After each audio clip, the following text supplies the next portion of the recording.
Hello my dear friends. तो कैसे हैं आप सभी? I hope all are well. सब लोग बढ़िया होंगे और लगे होंगे अपनी तैयारी में। जैसे कि आपको कल भी मैंने इन्फॉर्म किया था कि बहुत सारे फॉर्म आपके आने वाले हैं। और जनरली होता क्या है ना, हम लोग जो है कि पढ़ना स्टार्ट तो करते हैं और उसके बाद पढ़ना बंद कर देते हैं। बीच में कहीं से भी पढ़ना स्टार्ट करते हैं फिर बंद कर देते हैं। सोचते हैं जब फॉर्म आएंगे तब लोग हम थोड़ा सा पढ़ते हैं फिर बंद कर देते हैं।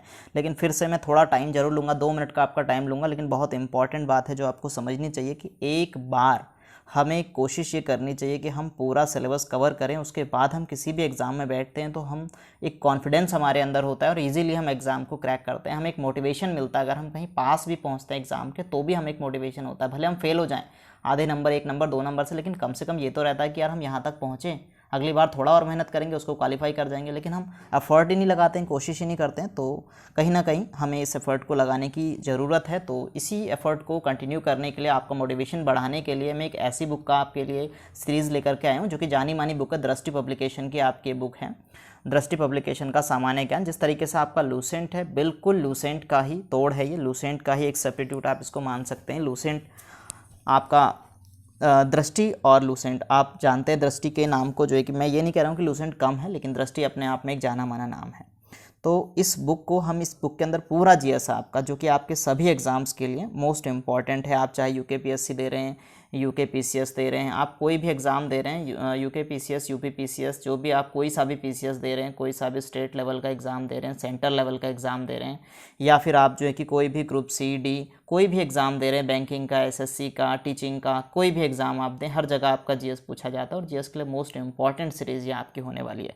तो फर्स्ट वीडियो कल हम लोगों ने स्टार्ट किया था। आज हम लोग, कल मैंने इसका पहला लेक्चर दिया था जिसमें हमने सोर्सेज ऑफ हिस्ट्री देखा था। ये सारी चीज़ें हम लोगों ने कल के लेक्चर में देख ली थी, क्या क्या चीज़ें जो है कि हमारी सोर्सेज ऑफ हिस्ट्री होने वाली है। एक्चुअली अच्छा, एक चीज़ और है कि इस बुक के अंदर ये एक समराइज टाइप से आपकी बुक दी गई है। कंटेंट थोड़ा सा इसके अंदर कम है, लेकिन इतना सफिशियंट है कि आपका कोई भी एग्ज़ाम क्वालिफाई कर सकता है। वन डे एग्ज़ाम्स आपके लिए अपने आप में सफिशियंट है ये। लेकिन जहाँ पे मुझे लगेगा कि थोड़ा सा मुझे इसमें ऐड ऑन करना चाहिए, थोड़ा कम कंटेंट है, वहाँ मैं अपनी तरफ से इसमें कंटेंट ऐड करता जा रहा हूँ। जैसे कि कल आपने देखा था, कल मैंने आपको हैंड रिटन नोट्स इससे और इस दृष्टि का ही एक पब्लिकेशन और आता है, स्पेसिफिक बुक आती हैं अलग अलग दृष्टि की। सभी पब्लिकेशन की अपनी अपनी अलग अलग बुकें होती हैं। तो मैंने एक तो ये सामान्य ज्ञान का है, एक मैंने इसका एक विशेष बुक, पर्टिकुलर सब्जेक्ट की बुक से अलग से कुछ नोट्स इसमें ऐड ऑन करके आपको हैंड रिटन फॉर्म में अवेलेबल कराए थे। लेकिन बहुत सौ का ये रहता है ना कि फिर ये तो पता नहीं कहाँ के नोट्स हैं, क्या हैं, कैसे हैं। तो मैं इसलिए एज अ बुक, पूरा बुक से ही आपको करवाने वाला हूँ। बुक उठा करके बुक की सेम प्रिंट आपको आप देख पाएंगे, दृष्टि पब्लिकेशन का है, बाकायदा पेज नंबर वगैरह सब डला हुआ है। इससे हम लोग जो है कि कंप्लीट करने वाले हैं, पूरी सीरीज़ आपकी कंप्लीट करने वाले हैं। मैं अपनी तरफ से ऐड करूँगा जहाँ ज़रूरी होगा, ठीक है। तो कम टाइम में ज़्यादा हम कंटेंट को कवर कर सकें, इसलिए मैंने ये सीरीज़ स्टार्ट की। बार बार मैं ये सारी बातें रिपीट नहीं करूँगा, जो बातें मैं आज बोल रहा हूँ आपको ये बातें ध्यान रखनी है और इस सीरीज़ को पूरा कंप्लीट करना है। मैं पूरा आपको इस बात का विश्वास दिलाता हूँ कि आप ये सीरीज़ कंप्लीट करेंगे तो आपके अंदर एक अलग ही लेवल का कॉन्फिडेंस आएगा। और मेन प्रॉब्लम पता क्या होती है, बुक को हम पढ़ तो लेते हैं लेकिन बहुत सारे टर्मिनोलॉजीज़ हमारी समझ में नहीं आ पाती है। और जितने भी हम वनडे एग्जाम्स की बुक पढ़ते हैं उसमें फैक्ट दिए होते हैं और वो चीज़ें क्या होती हैं, हम रट तो लेते हैं लेकिन एक टाइम के बाद हम उनको भूल जाते हैं। तो कोई ऐसा होना चाहिए जो उनको कनेक्ट करके हमें बता सके कि ये चीज़ें है क्या रियल में। तो मैं as a friend, as a guide, आप जो भी मुझे समझे, मैं आपको इस चीज़ में हेल्प करूँगा समझने के लिए कि ये पॉइंट क्या है, ये टर्म्स क्या हैं। ये एक कहानी की तरह मैं आपको कोशिश करूँगा कि आप बिल्कुल बेहतर तरीके से इसको समझ सकें। बुक को भी हम बड़े इंटरेस्टिंग तरीके से बना करके इसको पढ़ सकें। बस आज इतनी बातें मुझे आपको इसमें बतानी थी। तो आई होप आप मेरी बातों को समझेंगे, सपोर्ट करेंगे। तो ये सीरीज़ बिल्कुल आपके लिए रामबाण होने वाली है। तो ज़्यादा देर नहीं, कंटिन्यू करते हैं हम इस सीरीज़ को। तो कल हम लोगों ने बात कर ली थी, ये सारी बेसिक हमने सारा देख लिया था कि सोर्सेस क्या क्या हैं हिस्ट्री के। सोर्सेस के बाद में हमने देख लिया था, इसका डिवीज़न भी देख लिया था। प्रागैतिहासिक काल पे हम लोग आ चुके थे, ठीक है। तो ये हिस्ट्री का जो आपका है ना, 3 पार्ट्स में आपका डिवाइड हो जाता है इतिहास। तो प्रागैतिहासिक काल के अंदर आपका जो अगला मोस्ट इंपॉर्टेंट टर्म आने वाला है आज, वो आने वाला था इंडस वैली सिविलाइजेशन, सिंधु घाटी सभ्यता। ये हम लोग आज शुरू करने वाले थे। तो सिंधु घाटी सभ्यता का वही मैं आपको फिर से कह रहा हूँ कि मैं कुछ टर्म्स आपके अपनी तरफ से ऐड ऑन करके लेके आया हूँ, वहाँ से हम लोग स्टार्ट करेंगे, फिर हम लोग आपकी बुक से शुरू कर लेंगे, ठीक है। ये टर्म्स मैंने कुछ इसकी एक्स्ट्रा, जो इसकी मेन बुक है वहाँ से इसका कंटेंट लिया है। तो आप देखेंगे कि इंडस वैली सिविलाइजेशन, सिंधु घाटी सभ्यता जो है वो मेनली जो है कि फेमस क्यों है, क्यों हम इसको पढ़ते हैं। तो आदि ऐतिहासिक काल वो टाइम पीरियड होता है जब हमारे पास रिटर्न फॉर्म में कंटेंट तो अवेलेबल होता है बट हम उसको रीड नहीं कर पाते हैं, हम उसको राइट नहीं, लिख नहीं पाते हैं, पढ़ नहीं पाते हैं। लिखा हुआ कंटेंट हमारे पास है ऐसे टाइम पीरियड को हम आद ऐतिहासिक काल कहते हैं। तो सिंधु घाटी सभ्यता जो जुड़ा हुआ है वो आद ऐतिहासिक काल से जुड़ा हुआ है।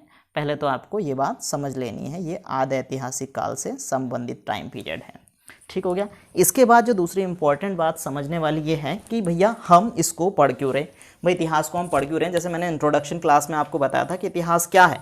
इतिहास उन सभी घटनाओं का अध्ययन है, इतिहास क्या है, इतिहास वो सारी घटनाओं का अध्ययन है जो कहीं ना कहीं मानव जीवन को प्रभावित करती हैं। पास्ट के वो सारे इंसिडेंट जो हमारे कहीं ना कहीं मानव जीवन को प्रभावित करते हैं, उन घटनाओं को हम इतिहास कहते हैं। ऐसा नहीं कि पास्ट में कुछ भी हो गया सारा इतिहास है, जो मानव जीवन को कहीं ना कहीं प्रभावित करे। द मोस्ट इंपॉर्टेंट फैक्ट उसके अंदर ये होना चाहिए कि वो मानव जीवन को प्रभावित करे, कहीं ना कहीं मानव जीवन का उससे एक गहरा संबंध हो, संपूर्ण मानव जाति का, किसी व्यक्ति विशेष का ना हो करके। ठीक है।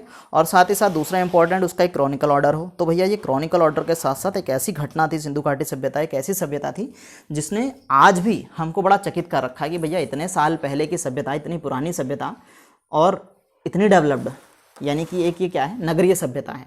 मेनली फेमस क्यों भैया, ये नगरीय सभ्यता है इसलिए फेमस है, ये नगरीय सभ्यता है। थोड़ा सा पेन चलने में प्रॉब्लम है, मैं मोबाइल की स्क्रीन से आपको पढ़ा रहा हूँ। देखिए इतना बड़ा यूट्यूबर नहीं हूँ मैं, बस आपको ये है कि थोड़ा सपोर्ट के लिए मैं यहाँ पे आया हूँ, क्योंकि सभी को ये चीज़ प्रॉब्लम फेस होती है, मुझे भी ये प्रॉब्लम फेस हुई। तो मुझे लगा कि क्यों ना एक बुक का पूरा सीरीज़ बना दिया जाए ताकि हमारे भाई लोग ईजिली उसको समझ सकें चीज़ों को और बेहतर तरीके से उसको कंप्लीट कर सके। तो एक नगरीय सभ्यता है। ठीक है। नगरीय सभ्यता इसलिए बहुत ज़्यादा फेमस है। और नगरीय सभ्यता होने के साथ साथ भैया मेन बात क्या है कि इसकी जो नगर नियोजन है ना, मेनली फेमस क्यों है। जब प्रश्न आपका बनता है कि सिंधु घाटी सभ्यता की प्रमुख विशेषता क्या है, तो इसकी जो नगरीय व्यवस्था है, नगरीय व्यवस्था, या आप इसको कह सकते हैं कि इसका नगर नियोजन। ठीक है। नगर नियोजन, जो इसमें नगर नियोजन हुआ है ना, ये बड़ा बेहतरीन हुआ है भाई, नगर नियोजन बहुत बढ़िया है इसका। इसके साथ साथ इसमें क्या है, नगर नियोजन के साथ साथ यहाँ पर जल की जो व्यवस्था है, ठीक है, जल प्रबंधन के साथ साथ जल प्रबंधन के अंदर ही जल निकासी भी आ जाता है, जल निकासी। तो दो चीज़ों के लिए बड़ा फेमस है ये, जल निकासी और इसकी जो नगरीय व्यवस्था है, यानी कि इसका जो नगर बनाए गए हैं, घर वगैरह बनाए गए, इस तरीके से एक सिस्टमेटिक वे में बनाए गए, जिसकी वजह से बड़ा ही पॉपुलर है। आपको ये बात को ध्यान रखना है। ठीक है। अच्छा, इसके अलावा और क्या ध्यान रखना है हमें इसके अंदर हमें ध्यान रखना है कि सिंधु घाटी सभ्यता, आपने खाली सिंधु घाटी सभ्यता सुना होगा, हड़प्पा सुना होगा, लेकिन आज मैं आपको 5 नाम बताने वाला हूँ इसके, कि सिंधु घाटी सभ्यता को हम हड़प्पा सभ्यता भी कहते हैं। कभी कभी प्रश्न आपका बन सकता है। ये देखिए, मैं जो आपको तैयार करा रहा हूँ ना कंटेंट, मैं आपको PCS लेवल और आपको UPSC लेवल तक का इसमें ले करके चलूँगा। भले हम बुक ले रहे हैं सामान्य ज्ञान की, लेकिन जहाँ जितना फैक्ट जरूरी है ना, वहाँ मैं ऐड ऑन करके चलूँगा। जहाँ मुझे लगेगा कि ये सफिशिएंट नहीं है, इसके अंदर डाटा ऐड करना है, वहाँ मैं किसी दूसरी बुक से डेटा उसमें ऐड करूँगा। ठीक है। तो आपको बिल्कुल फुल कंटेंट मिलने वाला है। तो सिंधु घाटी सभ्यता के अन्य नाम हड़प्पा सभ्यता, सिंधु घाटी सभ्यता, सरस्वती सभ्यता, प्रथम नगरीय सभ्यता और कांस्य युगीन सभ्यता इसको कहा जाता है। 5 अन्य नामों से इसको जाना जाता है। देखिए, अब बात यह आती है कि भैया इन नामों से जाना क्यों जाता है इसको। हड़प्पा सभ्यता के नाम से इसको इसलिए जाना जाता है क्योंकि जो प्रथम सिंधु घाटी सभ्यता का जो प्रथम नगर खोजा गया था ना, वो हड़प्पा खोजा गया था, इसलिए इसको कहा जाता है हड़प्पा सभ्यता। फिर दूसरा, सिंधु घाटी सभ्यता क्यों कहा जाता है सर?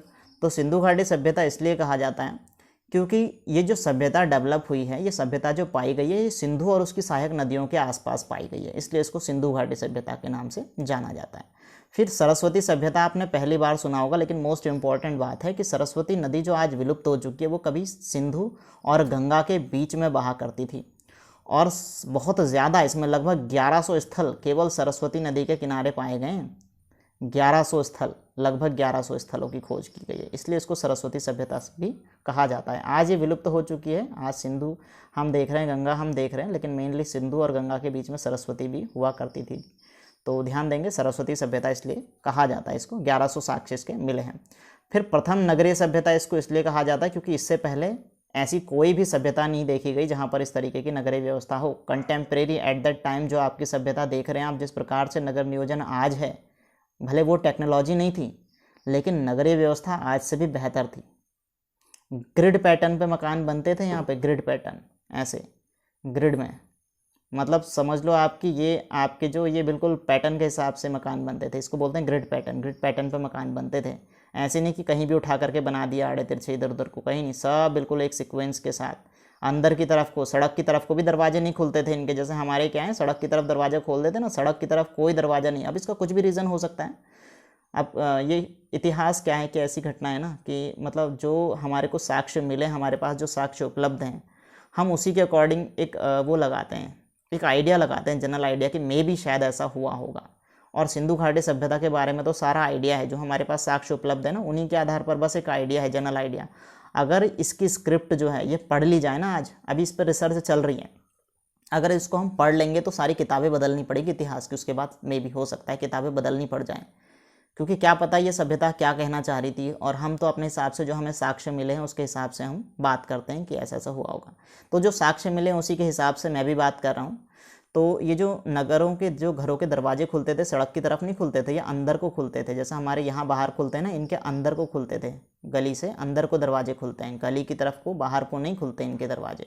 तो बड़ा व्यवस्थित तरीके से मकान बने हुए थे, नालियों को बिल्कुल पाटा गया था, नाली के ऊपर जो है कि वो रखे गए थे कुछ व्यवस्था, किसी भी प्रकार से नालियों को ढका गया था, मतलब नालियाँ ढकी हुई थी, और हर घर से नाली निकलती थी, वो जो है कि रोड की तरफ को मिलती थी, मेन रोड से मिलती थी। फिर मेन रोड से भी क्या होता था कि एक मेन नाला था, पूरा शहर के बीचों बीच से एक मेन नाला निकलता, और मेन नाले में आकर के सारी नालियाँ मिलती थी, और वो फिर शहर से बाहर कहीं खुलता था। तो मतलब इतनी तगड़ी व्यवस्था कर रखी थी इन्होंने, बहुत गजब व्यवस्था थी, तो इसलिए इसको इतना नगरीय सभ्यता के नाम से जाना जाता है, इसीलिए इतनी फेमस है ये सिंधु घाटी सभ्यता। इसके बाद दूसरा आपका बन जाता है, इसको कांस्य युगीन सभ्यता भी कहा जाता है। ठीक है, क्या कहा जाता है? कांस्य युगीन सभ्यता कहा जाता है। क्यों कहा जाता है? क्योंकि ये लोग ना कांसे का प्रयोग करते थे, कांसा यूज़ करते थे ये किसी भी चीज़ को बनाने के लिए। और कांसा कैसा बनता है? तांबा और टिन से। ये प्रश्न पूछा गया आपका, इसीलिए मैंने ऐड ऑन किया है। कांसा किससे बनता है? तांबा और टिन मिला करके कांसा बनाया जाता है। तो ये कांसे की धातु का प्रयोग किया करते थे, बात आपको ध्यान रखनी है। ठीक है, इसके अलावा लेकिन अच्छा एक चीज़ और ध्यान रखेंगे, लेकिन सिंधु घाटी सभ्यता से पहले भी जो मनुष्य था ना, सबसे पहले जो मनुष्य ने किसी धातु का प्रयोग किया, तो ज़रा बताओ किस धातु का प्रयोग किया सबसे पहले मनुष्य ने? फटाफट ज़रा बताओ कमेंट बॉक्स में किस धातु का प्रयोग किया। तो सिंधु घाटी सभ्यता में सबसे पहले जो धातु प्रयोग की गई थी, जल्दी से, ये आपको कमेंट बॉक्स का क्वेश्चन है। ये मैं बता देता हूँ आपको कि तांबे का यूज़ नहीं किया, कांसे का यूज़ नहीं किया था, मैंने खुद ही बता दिया, तांबे का प्रयोग किया था। ठीक है, सबसे पहले जो है कि मनुष्य ने तांबे का प्रयोग किया था। उसके बाद जो है कि अब क्या है, ये कांसे का प्रयोग, अब मनुष्य जो है कि क्या सिंधु घाटी सभ्यता में आकर के क्या प्रयोग कर रहा है? कांसा धातु का वो प्रयोग कर रहा है। ये चीज़ें आपको ध्यान रखनी है। ये जो है कि वीडियो रिकॉर्ड हो रहा है आपका मोबाइल से, और इसलिए जो है कि रोटेशन बार बार मूव कर रहा है। ठीक है, तो ध्यान रखेंगे सबसे पहली जो धातु यूज़ की थी मनुष्य ने, कौन सी यूज़ की थी? तांबा यूज़ किया था। लेकिन नगरीय सभ्यता में मनुष्य कौन सा यूज़ कर रहा है? कांसा यूज़ कर रहा है। बिल्कुल भी कंफ्यूज नहीं होना है। फिर बात करते हैं कि सिंधु घाटी सभ्यता का विस्तार कहाँ से कहाँ तक है। सिंधु घाटी सभ्यता कहाँ से कहाँ तक पाई गई? ठीक है, तो सिंधु घाटी सभ्यता कहाँ से कहाँ तक पाई गई, ये थोड़ा सा हमने देखेंगे। सिंधु घाटी सभ्यता कहाँ से कहाँ तक पाई गई है, तो ट्रायंगुलर शेप में है आपकी जो सिंधु घाटी सभ्यता है ना, ये ट्रायंगल शेप में है, ऐसी नहीं है जैसे हम मान लेते हैं। ये ट्रायंगुलर शेप में है सिंधु घाटी सभ्यता, ऐसे। तो इसका जो पूरब, पश्चिम, उत्तर, दक्षिण में विस्तार है वो कहाँ से कहाँ तक है, और ये किन किन देशों में फैली हुई है?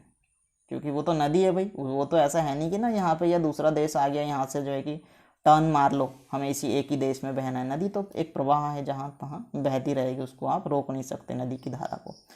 तो देखेंगे हम फिलहाल तो कि सिंधु घाटी सभ्यता ट्रायंगुलर सभ्यता है। ठीक है, इसके पूरब में क्या है, ये प्रश्न बनता है। सिंधु घाटी सभ्यता की पूर्वी सीमा पर कौन सी नदी है, कौन सा राज्य है, कौन सा देश है? या सिंधु घाटी सभ्यता का पूर्वी छोर, ऑप्शन दे देगा 4, कौन सा है? पश्चिमी कौन सा है, उत्तर कौन सा है, दक्षिणी कौन सा है? तो पूरब में क्या है आपके? आलमगीरपुर है, जो कि मेरठ में है। ठीक है, आलमगीरपुर, और हिंडन नदी के किनारे है ये आलमगीरपुर बसा हुआ है। पश्चिम में कौन सी नदी है, ये भी पूछ लेगा। दास्क नदी है, सुतकांगेडोर स्थान का नाम है जो कि बलूचिस्तान में है। ऐसे उत्तर में मांडा जम्मू कश्मीर चेनाब नदी के किनारे।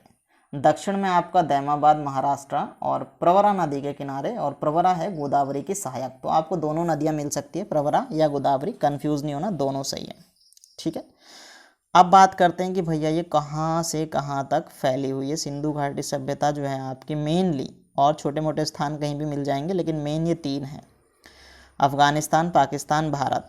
इन 3 देशों में सिंधु घाटी सभ्यता मेनली फैली हुई है।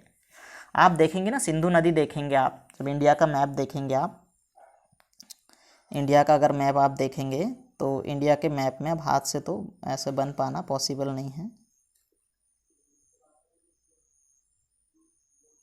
तो इंडिया का अगर आप मैप देखेंगे तो यहाँ पर आपको सिंधु नदी देखने को मिलेगी इस जगह पे। तो यहाँ से ये सिंधु नदी आप देखेंगे तो यहाँ पर आप देखेंगे, ठीक है। और यहाँ आप देखेंगे पाकिस्तान, अफ़गानिस्तान और भारत में जो है कि इस तरीके से यहाँ पर ये फैली हुई है नदी, ठीक है। तो देखेंगे अफ़गानिस्तान में 2 ही स्थल है मेनली, ठीक है। एक तो मुंडीकोक है, एक जो है कि शोरतुगई, मुंडीकोक और शोरतुगई, ये 2 अफ़गानिस्तान के स्थल हैं। ये भारत के टॉप में आप देखेंगे जम्मू कश्मीर के मुंडी के ऊपर आपको देखने को मिलेंगे, दोनों के दोनों जम्मू कश्मीर के ऊपर जहाँ पर भारत और अफ़गानिस्तान टच हो रहा है ना वहाँ पे। फिर पाकिस्तान में लगभग 500 स्थल खोजे गए हैं, भारत में लगभग 1000 के आसपास स्थल खोजे गए हैं सिंधु घाटी सभ्यता के, और अभी भी इस पर रिसर्च चल रही है। सिंधु घाटी सभ्यता की इस खोज अभी ख़त्म नहीं हुई है। और इसमें हम बात करते हैं, स्थल तो बहुत सारे मिले हैं, इतने सारे आप देख रहे हैं, हज़ारों की तादाद में जो है कि मिल रहे हैं। 1100 तो जो है कि सरस्वती नदी के आसपास से ही मिले हैं। 1000 भारत में, मेन स्थल बता रहा हूँ ना, 1000 भारत में, 500 पाकिस्तान में, 2 अफ़गानिस्तान में, तो बड़े सारे हैं। लेकिन मेनली हम जो काउंट करते हैं इन सातों पे आपके कई सारे प्रश्न बनते हैं, यहाँ से बनते हैं इन सातों से। तो आपको मैं फिर से बता रहा हूँ, अभी हम जो ये बुक पढ़ने वाले हैं इसमें आपको कंटेंट मिलेगा, 1 डे एग्ज़ाम्स के लिए सफिशेंट मिलेगा, जो इंपॉर्टेंट है वो मिलेगा। लेकिन आप अगर यूपीएससी लेवल से तैयार करना चाहते हैं तो इन सातों नगरों को अलग से भी पढ़ लेना। तो देखेंगे हड़प्पा है आपका, यह आपका प्रथम स्थल माना जाता है। हड़प्पा को तो हम आगे देखेंगे ही, आगे सारा डिटेल में देखेंगे 1 बाय 1। लेकिन अभी थोड़ा सा एक शॉर्ट में आपको बता देता हूँ। मोहनजोदड़ो को आपको मेनली क्या माना जाता है, मृतकों को टीला के नाम से जाना जाता है, ठीक है। प्रेतों के टीला के नाम से जाना जाता है, सिंधु सभ्यता के बगीचे के नाम से जाना जाता है, स्तूप टीला के नाम से जाना जाता है। प्रश्न बनता है आपका, प्रेतों का टीला किसे कहा जाता है, सिंधु सभ्यता का बगीचा किसे कहा जाता है, ये 2, और मृतकों का टीला ये 3, स्तूप टीला 4, ठीक है। तो इसकी खोज किसने की थी, इसकी खोज जो है कि आपकी राखलदास बनर्जी ने 1922 में की थी। आपको ध्यान रखना है 1922 में, 1922 में 1922 में। फिर लोथल है आपका, लोथल आपका गुजरात में है ये, ठीक है। मोहनजोदड़ो आपका कहाँ है, पाकिस्तान में है। लोथल गुजरात में है, ठीक है, गुजरात में है ये। और इसकी जो खोज की थी वो रंगनाथ राव ने की थी, 1953 में की थी। और इसको हम लघु हड़प्पा या फिर लघु मोहनजोदड़ो भी कहते हैं। और लोथल जो फेमस है, ये पोर्ट के लिए फेमस है, यहाँ पर ना बड़े सारे बंदरगाह थे, फेमस है लोथल बंदरगाह के लिए, ठीक है। फिर आपका आता है धौलावीरा, तो धौलावीरा कहाँ है, गुजरात में है। और इसकी खोज जो की थी जगतपति जोशी जी ने की थी, 1967 में की थी। ये जल नियोजन की व्यवस्था के लिए बड़ा फेमस है। धौलावीरा में जल नियोजन बड़ी बढ़िया तरीके से इसमें किया था। हड़प्पा जो है कि नगर नियोजन के लिए फेमस है, ठीक है। ऐसे ही आपका क्या है, फिर आता है कालीबंगा। तो कालीबंगा का मतलब होता है काले रंग की चूड़ियाँ। ये प्रश्न आपसे पूछ लेता है। इसकी अमलानंद घोष ने 1953 में खोज की थी, ठीक है। ये ध्यान रखना है आपको, राजस्थान में है कालीबंगा। इसके बाद आपको देखना आगे चहुंदड़ो, ये पाकिस्तान में है। और एन.जी. मजूमदार जी ने 1931 में इसकी खोज की थी, ठीक है। और चहुंदड़ो बड़ा फेमस स्थान है, ध्यान रखेंगे आप। क्यों फेमस स्थान है, क्योंकि जब सिंधु घाटी सभ्यता का पतन हो गया ना, तो सिंधु घाटी सभ्यता का पतन होने के बाद में वहाँ पर एक ग्रामीण सभ्यता का डेवलप होता है चहुंदड़ो में। चहुंदड़ो में झूंकर झांकर सभ्यता, बड़ा आपसे प्रश्न पूछा जाता है। झूंकर झांकर नामक ग्रामीण सभ्यता का यहाँ पर विकास हुआ सिंधु घाटी सभ्यता के पतन के बाद। तो कई जो इतिहासकार हैं वो ये भी मानते हैं कि सिंधु घाटी सभ्यता धीरे धीरे ग्रामीण सभ्यता के रूप में कन्वर्ट हो गई थी, और उसी सिंधु घाटी सभ्यता का एक प्रमाण माना जाता है चहुंदड़ो की झूंकर झांकर सभ्यता को। कल्पना है केवल ये, वैसे ही माना जाता है सिंधु घाटी सभ्यता का पतन हो गया। कई कारण माने गए हैं उसके, आगे हम बात करेंगे। लेकिन एक कारण ये भी माना जाता है कि वो ग्रामीण सभ्यता में कन्वर्ट हो गया था, बाद में धीरे धीरे उसका पतन हो गया उसके बाद में। तो ये ध्यान रखेंगे, झूकर झाकर सभ्यता चहुंदड़ो और सिंधु घाटी सभ्यता के पतन के बाद पाई गई एकमात्र ग्रामीण सभ्यता। फिर आप ध्यान रखेंगे कि बनवाली भी आपका फेमस है। बनवाली क्यों फेमस है, बनवाली जो है कि R.S. बिष्ट जी ने 1974 में खोजा था, और हरियाणा के हिसार ज़िले में ये पाया जाता है। और ये इसलिए फेमस है क्योंकि जो पूरी सभ्यता फेमस है वो क्यों फेमस है भाई, अपनी जल निकासी के लिए और जो है कि जो जल प्रबंधन है आपका और जो नगरीय व्यवस्था है इसके लिए फेमस है। लेकिन यहाँ पर उसकी जो मेन विशेषता है वही नहीं पाई जाती बनवाली में। बनवाली में जल निकासी की व्यवस्था का अभाव है। तो दो आपके बड़े इंपॉर्टेंट हो गए, चहुंदड़ो और बनवाली। आपने कई इंपॉर्टेंट फैक्ट पढ़े होंगे, लेकिन दो बड़े मज़ेदार फैक्ट बता रहा हूँ इनके बारे में आपको, ठीक है। इसके बाद हम देखेंगे कि यहाँ का जो नगर नियोजन था वो नगर नियोजन किस तरीके से था। जो पूरी सिंधु घाटी सभ्यता थी ये दो भागों में बटी हुई थी, एक पूर्वी नगर, दूसरा जो है कि दुर्ग टीला या इसको गढ़ी टीला भी कहा जाता है। ये माना जाता है कि जो दुर्ग टीला वाला स्थान था यहाँ पर विशेषाधिकार प्राप्त लोग रहा करते थे, पुरोहित वर्ग के लोग रहा करते थे, और ये पूर्वी नगर की अपेक्षा थोड़ा छोटा था। इस पर सुरक्षा के लहजे से एक 4 दीवारी की गई थी, और ये 4 दीवारी की जो बाहरी ईंटें होती थी वो पक्की होती थी और अंदर की ईंटें कच्ची होती थी। ये देख लो, पक्की ईंटों का प्रयोग हो रहा था उस समय, इतने पुराने, लगभग 5000 साल पहले। और अब जो नए स्थान खोजे गए ना, इनके अनुसार लगभग 8000 साल पुरानी सभ्यता है ये। इतने पुराने प्रमाण मिले हैं। अभी किताबों में 8000 साल आया नहीं है, लेकिन अभी इस पर रिसर्च चल रहा है, शोध चल रहा है, तो उसके अनुसार 8000 साल पुरानी सभ्यता है ये। किताबों में लगभग 5000 साल पुरानी सभ्यता है ये।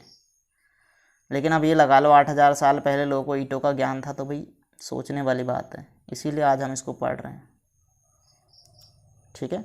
जो पूर्वी नगर था यहाँ पर जो है कि व्यापारी वर्ग के लोग, प्रशासनिक वर्ग के लोग और सामान्य जनता रहा करती थी। यहाँ पर 4 दीवारी का अभाव था भाई, यहाँ पर 4 दीवारी नहीं थी, 4 दीवारी का अभाव था, यानी सुरक्षा की दृष्टि से कोई दीवार नहीं थी। तो ये तो थी हमारी बेसिक बातें। कैसे थी दीवारें ये मैं आपको बता दूं। इस तरीके से जो सामान्य स्थिति थी वो ऐसा था, मतलब ये पूरा नगर हो गया हमारा, सिंधु घाटी सभ्यता हो गई ये पूरी। इस सिंधु घाटी सभ्यता में जो पूर्वी छोर है उसको कहते थे नगर, और इस नगर में कोई ऐसी सुरक्षा की दीवार नहीं थी। जबकि जो दुर्ग टीला है ये दुर्ग टीला है और इसके बाहर ये सुरक्षा की दीवार है, ठीक है।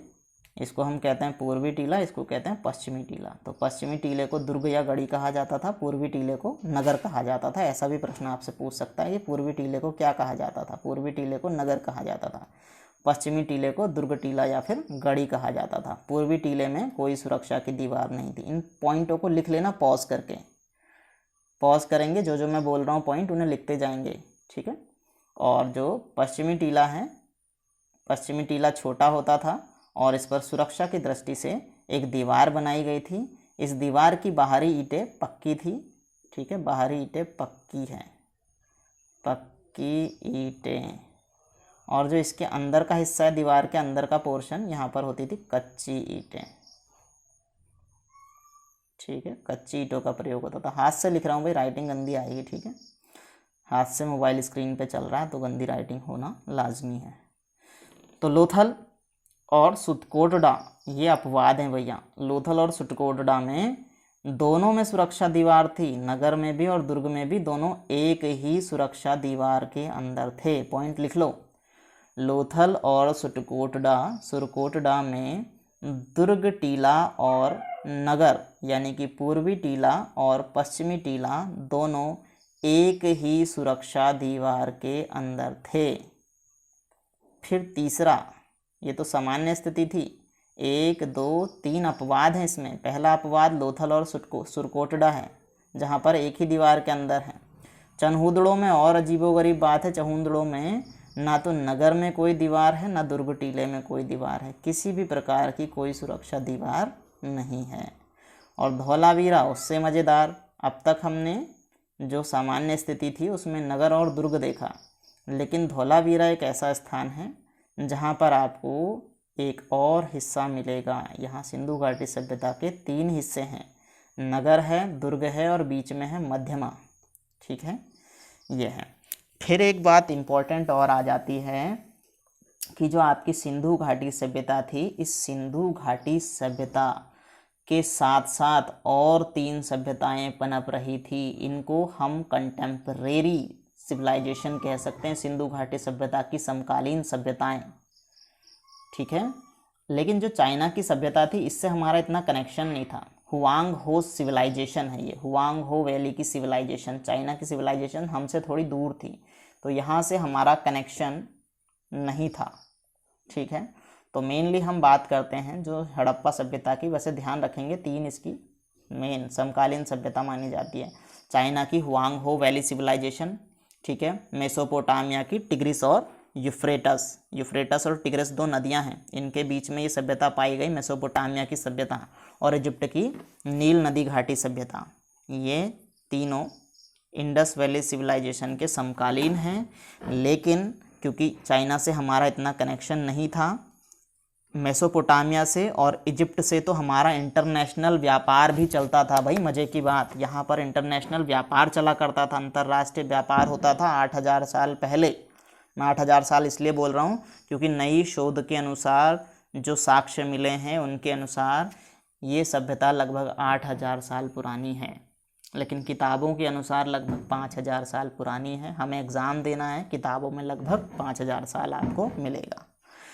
तो फिर भी यार ये सोचो कि इतनी पुरानी टाइम पे इंटरनेशनल व्यापार चल रहा है, अंतर्राष्ट्रीय संबंध हैं, उस समय भी एक देश से दूसरे देश में व्यापार हो रहा है, साथ ही साथ क्या हो रहा है, पक्की ईंटों का प्रयोग हो रहा है, नगर नियोजन व्यवस्था है, जल निकासी की व्यवस्था है, ग्रिड पैटर्न पर मकान बनाए जा रहे हैं, नाप तोल की पद्धति है भाई, बहुत गजब सभ्यता है, ठीक है।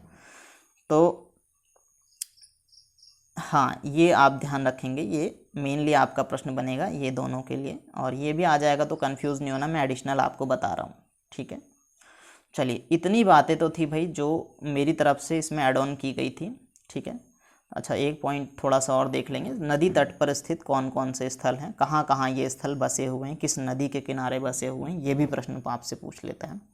तो इसे भी थोड़ा सा देख लेंगे कि मोहनजोदड़ो हो गया, चहुंदड़ो, आमरी, अलीमुराद, कोटदीजी, ये सिंधु नदी के किनारे हैं, जबकि मांडा चिनाब के किनारे, हड़प्पा रावी के किनारे, रोपड़ सतलज के किनारे, बनवाली राखीगढ़ी, कुनाल कालीबंगा, घग्गर या सरस्वती के किनारे, लोथल भोगवा नदी के किनारे, आलमगीरपुर हिंडन नदी के किनारे, रंगपुर भादर के किनारे, दैमाबाद गोदावरी या प्रवरा, इसकी सहायक नदी है गोदावरी की प्रवरा के किनारे, और सुतकानगेडोर दाष्ट नदी के किनारे स्थित है। ये तो थी भैया देखो एडिशनल इन्फॉर्मेशन। अब आप कहें तो मैं ऐसे ही एडिशनल इन्फॉर्मेशन आपको जो है कि अपनी तरफ से नोट्स प्रिपेयर करके, जो मेरे नोट्स बने हुए हैं, मैं चाहे तो उससे पढ़ाऊँ आपको, और आप कहें तो मैं टू द पॉइंट इससे आपको पढ़ाऊँ, ठीक है। आपकी डायरेक्टली इसी बुक से टू द पॉइंट में आपको थोड़ा सा शॉर्ट मिलेगा, और मैं अगर आपको थोड़ा सा चीज़ें ऐड ऑन करके पढ़ाऊँगा तो आपको कुछ थोड़ा सा नया भी इसमें देखने को मिलेगा। लेकिन टेंशन बिल्कुल नहीं लेंगे, क्योंकि मैंने आपको कहा है कि मैं आपको दृष्टि के जीएस करवाऊंगा, तो हम दृष्टि का ही जीएस करेंगे, ठीक है। तो कल हम स्टार्ट करेंगे अकॉर्डिंग टू बुक। आज मैंने आपको एक बेसिक एक फ्रेम आपके माइंड में तैयार कर दिया, जिससे कि आपको इंडस वैली सिविलाइजेशन पढ़ने में थोड़ा मज़ा आए। ये रेडियो कार्बन पद्धति, अब देखो रेडियो कार्बन पद्धति क्या होता है, इसमें बड़ा कंफ्यूज हो जाएगा आप लोगों को, तो मैं कल आपको ये भी बताऊंगा, ठीक है। इसके अनुसार जो है कि 2500 से 1750 ईसा पूर्व जो है कि ये माना गया है कि सिंधु घाटी सभ्यता का जन्म हुआ था, और ये एक नगरीकृत सभ्यता है, कांस्ययुगीन सभ्यता है। हड़प्पा का विस्तार देखो पूरा पश्चिम उत्तर दक्षिण कहाँ कहाँ है, ये हमने बात कर ली कि इसका जो है कि उत्तर में मांडा जम्मू कश्मीर चिनाब नदी, दक्षिण में दैमाबाद महाराष्ट्र प्रवरा नदी, पूरब में जो है कि आलमगीरपुर है, ऐसे ही आप देखेंगे कि, ठीक है, पश्चिम में सुतकानगेडोर बलूचिस्तान दाष्ट नदी तक, ठीक है। स्वतंत्रता प्राप्ति के पश्चात हड़प्पा सभ्यता के सर्वाधिक स्थल कहाँ से खोजे गए हैं, गुजरात से खोजे गए हैं। मोस्ट इम्पॉर्टेंट पॉइंट है, आपको ध्यान रखना है, ठीक है, गुजरात से खोजे गए हैं। अच्छा, ये पॉइंट मैंने यहाँ आपको लिख करके दिया है, वैसे मैं थोड़ा सा आपको एक्सप्लेन करना इसमें बताना भूल गया। यहाँ ये पॉइंट आप देखेंगे मैंने ऐड ऑन किया है इसमें, तो आप देखेंगे ये दोनों बातें ध्यान रखेंगे कि हरियाणा का जो राखीगढ़ी है, ये क्षेत्रफल की दृष्टि से भारत में सिंधु सभ्यता का सबसे बड़ा स्थल है। राखीगढ़ी ध्यान रखना बिल्कुल इस बात को, ठीक है। हरियाणा का है राखीगढ़ी, ये क्षेत्रफल की दृष्टि से भारत में पाए गए सिंधु सभ्यता के स्थानों में सबसे बड़ा स्थल है क्षेत्रफल की दृष्टि से, ठीक है। और जो सबसे ज़्यादा स्थल पाए गए हैं भारत में, वो गुजरात में पाए गए हैं, ठीक हो गया। तो ये सारे पॉइंट अकॉर्डिंग टू मी मैंने आपको बता दिए आज, और क्लास बहुत ज़्यादा लंबी हो जाएगी, थोड़ी बोरिंग हो जाएगी, मज़ा बना रहा है, इंटरेस्ट बना रहा है, इसलिए थोड़ा शॉर्ट में हम चीज़ों को देखेंगे, और कल हम लोग इसको कंटिन्यू करेंगे फिर। तो आई होप आप लोगों को मज़ा आया होगा, अच्छा लगा होगा आपको सीरीज़, ये कंटिन्यू करना है सीरीज़ को, तो आप लोग इसको लाइक करें, शेयर करें।